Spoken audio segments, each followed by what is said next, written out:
इतिहास रचला याने, काही खास दिलं हो याने. इतिहास रचला याने, काही खास दिलं हो याने. मर्यादा नहीं वचने रे, विश्वास जपला याने. सप्तपदीने दिलेला हा उपहार रे, माझा शृंगार रे हा, माझा शृंगार रे. माझा शृंगार रे हा, माझा शृंगार रे. मंगळसूत्र, मंगळसूत्र, मंगळसूत्र, मंगळसूत्र, मंगळसूत्र, मंगळसूत्र, मंगळसूत्र, मंगळसूत्र. मी कुंदनला फोन करते आणि त्याला सगळ्या गोष्टी चांगल्या प्रकारे समजावून देते. आणि तुम्ही काळजी करू नका, त्याचं प्रेत कोणालाही नाही मिळणार, कारण की कुंदन या सगळ्यात पोहोचलेला आहे.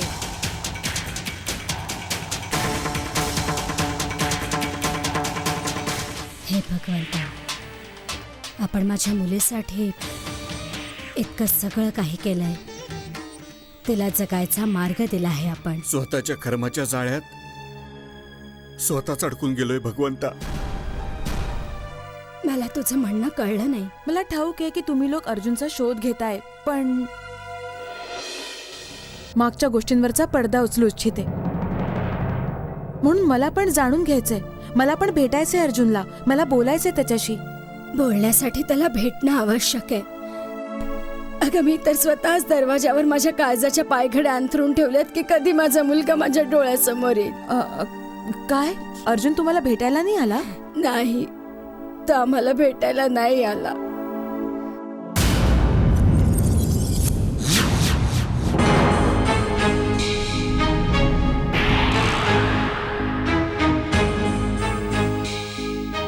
आणि हे तर तू पण जाणतेस की तो किती दिवसांपासून गायब आहे. आता कुठल्या अवस्थेत आहे, हे कसं आहे, काही नाही ठाऊक. काय झालं करे ते का? कुठल्या विचारात गुंतलीस तू? काही नाही मम्मी, ते असंच. मी तुम्हाला ह्यासाठी भेटायला आले होते की मी अर्जुनला पाहिलं होतं.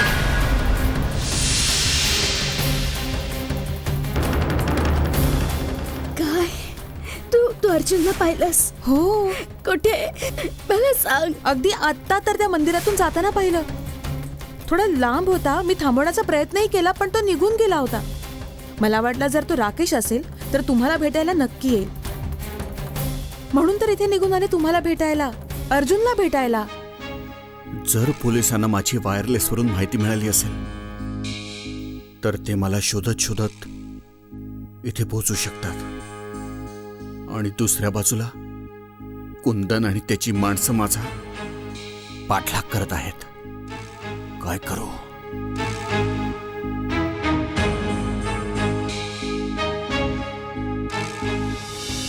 नाही, पण तो इथे आम्हाला भेटायला नाही आला. मम्मी, माझ्या एक गोष्ट लक्षात येत नाहीये की अर्जुन गप्प कसा आहे. तो सगळ्यांना सांगत का नाहीये की तोच राकेश आहे. हे सगळे प्रश्न आहेत ज्याची केवळ आणि केवळ अर्जुनच उत्तरं देऊ शकतो. हे प्रश्न तर आमच्या डोक्यात पण आहेत. शिवाय आम्हा सर्वांना या प्रश्नांची उत्तरं जाणून घ्यायची. बरं, आता मला निघायला हवं, नंतर बोलेन तुमच्याशी. हो, पण जर अर्जुनच्या बाबतीत काही नवीन कळलं तर मला जरूर सांगा. मला पण बोलायचंय त्याच्याशी. ठीक आहे. नमस्कार. नमस्कार.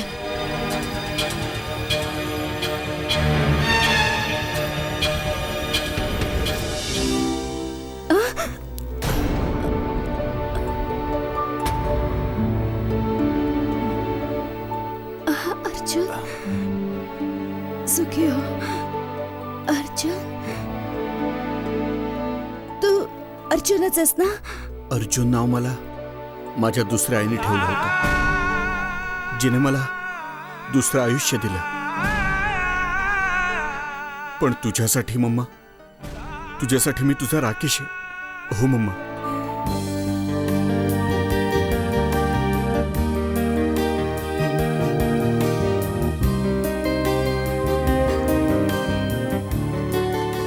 कुठे हरवला होतास रे तू?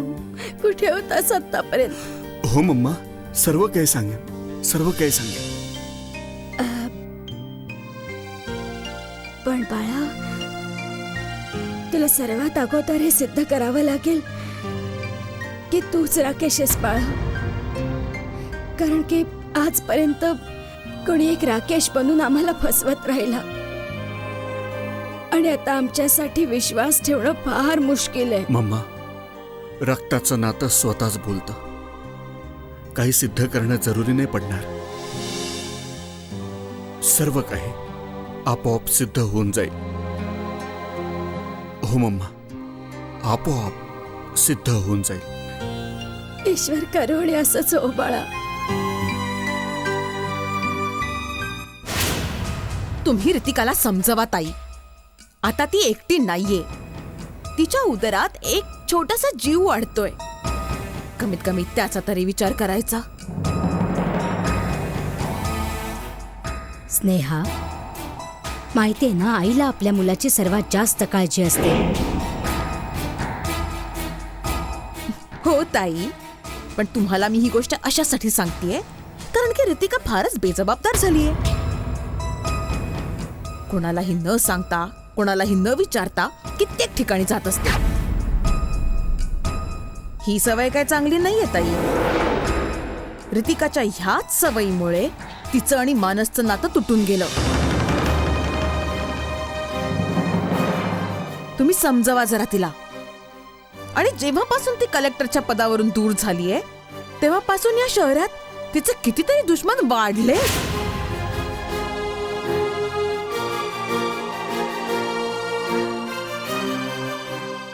आलीस बाळा, जरा तुझ्या काकीला सांग की तू कुठे गेली होतीस. आता एक महत्वाचं काम आठवलं होतं मला, त्यासाठी बाहेर गेले होते. आता असं कोणतं जरुरीचं काम राहिलंय?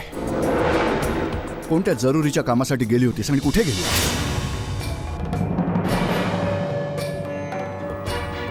पप्पा ते मला जाणून घ्यायचंय.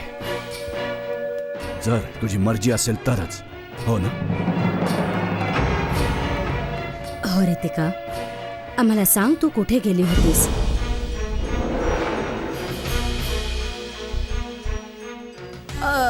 जर सांगण्यासारखी गोष्ट नसेल तर जाऊ दे.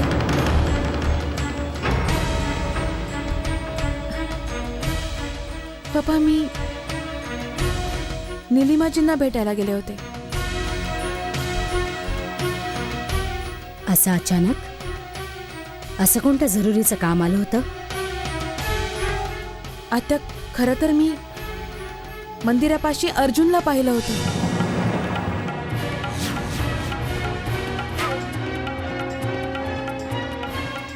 अर्जुनला पाहिलं होतं? अर्जुनला? हे जाणून घ्यायला तर राजेश्वरजी मला भेटायला आले होते. पप्पा, मी जेव्हा अर्जुनला पाहिलं तेव्हा तो खूप घाबरलेला होता.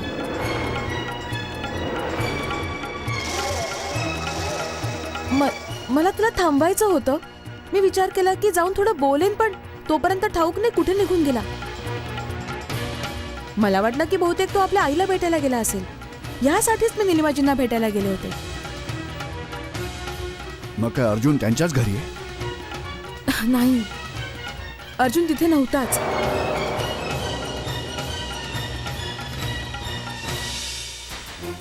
इनफॅक्ट ती लोक पण अर्जुनला शोधतायत. हां. अर्जुन इतक्या दिवसांपासून बेपत्ता आहे. मला समजत नाही की तो का सर्वांपासून लपून फिरतोय. पण का? याचा अर्थ अर्जुन SDM साहेबांच्या घरी नाही पोचलाय. कदाचित त्याला या गोष्टीची भीती असेल की कुठे पोलीस पुन्हा त्याला अटक तर नाही करणार ना. ठाऊक नाही पप्पा. आता हे अर्जुनच सांगू शकेल. हो, जेव्हा भेटेल तेव्हा. मी जाऊन थोडासा आराम करते. हो, जा.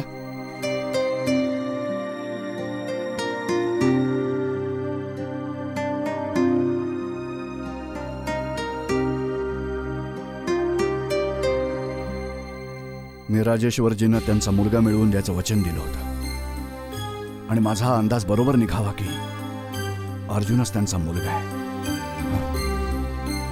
I really hope that. आम्ही कसं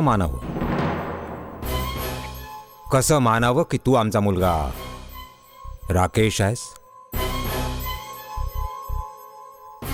तुमची खात्री पटवण्यासाठी मला काय करावं लागेल डॅड? मला नाही माहीत की तुला काय करावं लागेल, पण हे तुलाच सिद्ध करावं लागेल की तू आमचा मुलगा आहेस.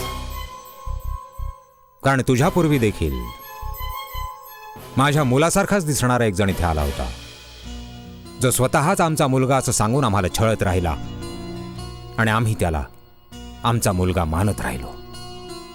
डॅड, त्याचा चेहरा पाहून तुमचा त्याच्यावर विश्वास बसला, कारण की तो चेहरा माझा होता. पण माझ्यावर तुमचा विश्वास बसत नाही, कारण की माझा चेहरा माझी ओळख हरवून बसलाय डॅड.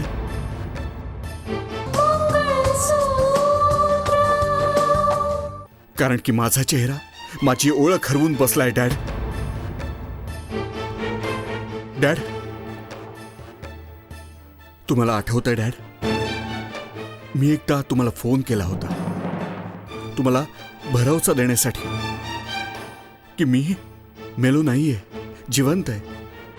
आणि त्यावेळी पण तुम्ही माझ्या सांगण्यावर विश्वास ठेवायला नकार दिला होता. म्हणजे काय तो फोन तू केला होतास? हो डॅड, तो फोन मीच केला होता. तुम्हा लोकांना भरवसा देण्यासाठी की मी जिवंत आहे, मेलेलो नाही. काही आणखीन गोष्टींची आठवणी सांगेन, पण ह्यावेळेस मोबाईल फोनच्या माध्यमातून तोच आवाज ओळखायचा प्रयत्न करा डॅड.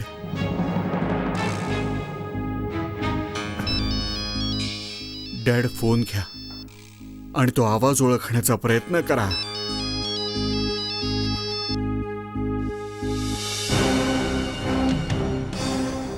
डॅड, अजूनही ओळखलं नाही आपण? तुमचं स्वतःचं रक्त, तुमचा मुलगा, तुमचा स्वतःचा राकेश बोलतोय डॅड. हो डॅड, मी पोलिसांच्या गोळ्यांनी जखमी झालो होतो, पण मी त्यातून वाचलो होतो. एका गोष्टीची आणखीन आठवण करून देतो तुम्हाला. लहान होतो मी, एका ब्लेडने पेन्सिलला टोक काढत होतो. तुम्ही फार नाराज झाला होतात माझ्या, आणि तुम्ही ते ब्लेड माझ्या हातातून खेचायचा प्रयत्न केलात, आणि मग त्याच ब्लेडने तुमच्या उजव्या हाताचं एक बोट कापलं गेलं होतं डॅड. काही आठवलं? एका गोष्टीची आणखीन आठवण करून देतो डॅड. आपण ट्रेनने जबलपूरला जात होतो आणि मी स्टेशनवर उतरून गेलो होतो. तुम्ही फार काळजीत होता डॅड, आणि तुम्ही माझ्यासाठी प्लॅटफॉर्मवर अनाउन्समेंट पण करवली होती. जेव्हा मी तुम्हाला सापडलो तेव्हा तुम्ही रागाच्या भरात माझ्या गालावर थोबाडीत मारले, आणि त्याच्यानंतर तुमचं आणि मम्माचं भांडण पण झालं होतं. काही आठवलं डॅड? राकेश,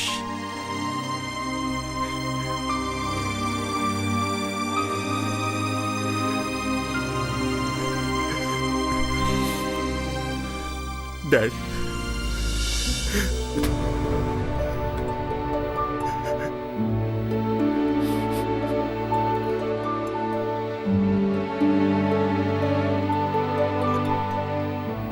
बेटा, मी तर मानलंय, पण आता तुला स्वतःला दुनियेच्या समोर हे साबित करावं लागेल की तू राकेश आहेस. डॅड, केवळ एक DNA टेस्ट करून घ्यावी लागेल. ही टेस्ट झाल्यावर पूर्ण दुनियेला कळेल की मी तुमचा मुलगा राकेशचा दुसरा कोणीच नाही. राकेश, आता तुला मुळीच गप्प राहण्याची गरज नाहीये. जज साहेब तुला भेटू इच्छित आहे, शिवाय तुझ्याकडून काही जाणू इच्छित आहे. हे बघ, तू आता दुनियेसमोर खुलेपणाने ये आणि सगळ्यांना हे सांग की आत्तापर्यंत तू कुठे होतास, तू कोणत्या परिस्थितीचा सामना केलास आणि तूच खरा राकेश आहेस. नाही डॅड, नाही. यावेळेस मला दुनियेच्या समोर नका आणू. बेटा, हे तू काय सांगतोयस? हो डॅड, या घडीला कोणालाही सांगायची गरज नाहीये. जेव्हा वेळ येईल सर्वांना सांगू डॅड.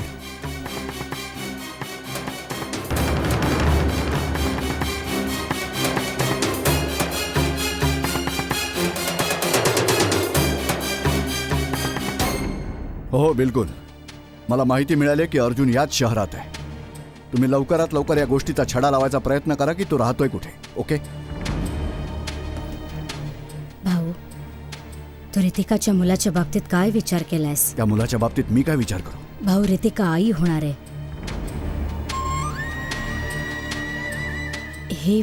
हे लहान गोष्ट नाहीये. एका बाईसाठी ह्यापेक्षा अधिक खुशखबर तर होऊ शकत नाही. एका बाईसाठी ह्यापेक्षा अधिक खुशखबर तर होऊ शकत नाही. कावेरी, तुला नक्की काय म्हणायचंय? भाऊ, रितिका दुःखाच्या अंधारात बुडली होती. भगवंताने तिला इतकी छान भेट दिली आहे. माझी हीच इच्छा आहे भाऊ की हा आनंद तिच्या उदरातच विरून न जावा. रितिकाला आपलेपणाची गरज आहे भाऊ. तिला सुखी ठेवण्याची गरज आहे. कावेरी, तिला सुखी ठेवण्यासाठी मी काय करू शकतो?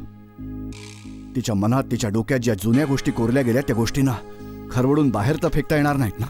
कमीत कमी तुटलेल्या नात्यांना जुळवायचे प्रयत्न तर करू शकतो ना भाऊ. मला काही समजलं नाही. भाऊ, माझी इच्छा आहे की ही गोष्ट आपण लपवून ठेवू नये. उलट मानसच्या घरी जाऊन ही खुशखबर आपण त्यांनाही सांगूया. याने रुसवे फुगवे दूर होऊन जातील. तुटलेली नाती एकवार पुन्हा जुळून येतील भाऊ. त्या तुटून गेलेल्या नात्यांना जोडण्यासाठी मी माझा स्वाभिमान नाही गमावणार. मुलाचं कारण बनवून मी त्या घरी गयावया करायला नाही जाणार. भाऊ, आपली मुलीची बाजू आहे. जर थोडंसं झुकावं लागलं तर काय फरक पडतो? अरे, जर मुलीकडचा तर काय गुन्हा आहे का? तुझ्या बोलण्याचा अर्थ हा आहे की प्रत्येक मुलीकडच्याना मुलाकडच्यांच्या समोर शिर झुकवावं लागतं. अरे, कुठपर्यंत चालणार ही प्रथा? जर त्यांचं या मुलावर प्रेम असेल तर ते स्वतः येतील. ते येतील भाऊ, मला ठाऊक आहे ते नक्कीच येतील. पण ही खुश खबर त्यांच्यापर्यंत पोहोचवावी तर लागेल ना. जर तुझी जायची इच्छा नसेल तर काही हरकत नाही. मी तर तिथे नक्कीच जाईन. कावेरी, कावेरी,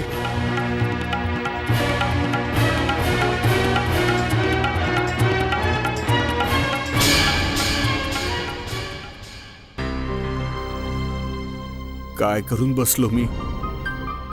काय करून बसलो? एकदा पण नाही विचार केला की माझ्या मॉम आणि डॅडचं काय होईल, काय अवस्था होईल त्यांची. आणि जेव्हाही ही गोष्ट सर्व लोकांच्या समोर आली तर लोक काय म्हणतील? एका SDMचा मुलगा अपराधी आहे. डॅडचं नाव उंचावायच्या ऐवजी मी त्यांच्या नावाला काळीमा फासला. काळीमा फासला. काळीमा फासलाय मी.